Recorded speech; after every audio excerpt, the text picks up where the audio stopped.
gonna get you a lot of points. Haha. Guys, I'm feeling a little bit hungry. Do you want to make some quesadillas? Oh, that sounds good. Yeah, it sounds so good. Let's go make some quesadillas. Yeah, make it. Okay. Make me a quesadilla.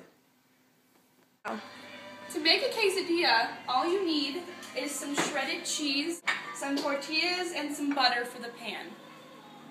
I think we should use this pan to cook our quesadilla. This pan is stainless steel, and that means it has a specific heat capacity of 0.5 joules per gram Celsius. Specific heat capacity of a material is the amount of heat energy that is required to change the temperature of a given amount of a substance by 1 degree Celsius. That means that stainless steel is right in the middle and is perfect for cooking over an oven, or cooking in an oven or over the stove. Stainless steel has more than one metal in it. It has carbon, iron, chromium, and nickel, which makes it an alloy. This causes the pan to heat up quickly, which is good for our quesadillas, but the downside to it is that it doesn't distribute the heat evenly, which we need to be careful about when cooking. The equation to find the specific heat capacity is Q equals mc delta T. And C is what the specific heat capacity is when you're using the equation. M stands for mass, and delta T stands for change in temperature, and Q stands for the heat in joules. Alright, so we put a chunk of butter in here just so the tortilla doesn't stick or anything. So first turn on the pan, or the stove for the pan, like so.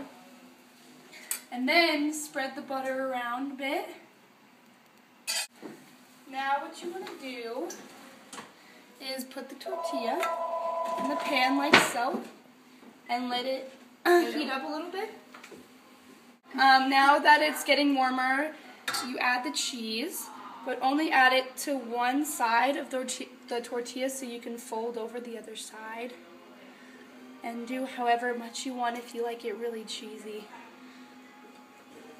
Like so.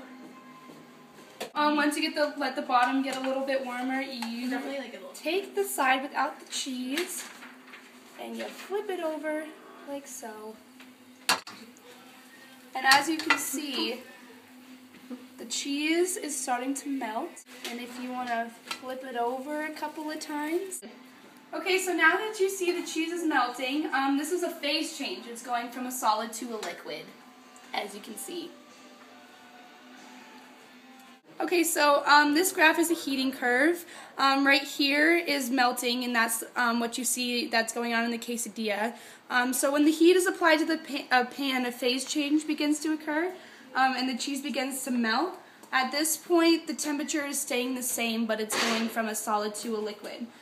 So for this specific phase change, you use the equation Q equals MHF, mass, or M being the mass, and HF being the heat of fusion.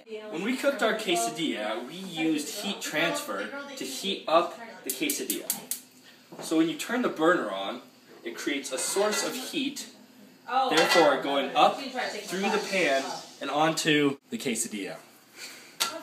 This type of heat transfer is conduction. Conduction is when there is a direct contact between the heating source, the flame, and another object, which in this case would be the pan. When the atoms heat up, they start moving around really fast and creating more energy. And then that creates more atoms to just heat up and go in a circle and heat up our cheese to the nice gooey consistency. There's also two more types of heat transfer that could be used. There is convection, which would be used in the oven. There's also radiation, which would be used in the sun on this very sunny afternoon. Do you guys see how this quesadilla is browning? This is because of the Maillard reaction. This is when sugars and proteins that have amino acids in them react when they are added to heat. This produces N-glycosamine. A reducing sugar is a sugar that contains an aldehyde or ketone group. Common reducing sugars include glucose and fructose. Sucrose, a common sugar, is a non-reducing sugar. However, high temperature and low pH levels can cause the sucrose molecules to break apart into 1 unit of glucose and 1 unit of fructose. After this step, called hydrolysis, the glucose and fructose can begin the Maillard reaction, forming brown nitrogen containing polymers and copolymers called melanoidins. This gives food the browning look and the smell that you smell when you are making bread or meat or anything like that. A funny thing about the Maillard reaction is that it can cause diabetes and in some cases cancer, but it often forms in your eye. Yum! Quesadillas.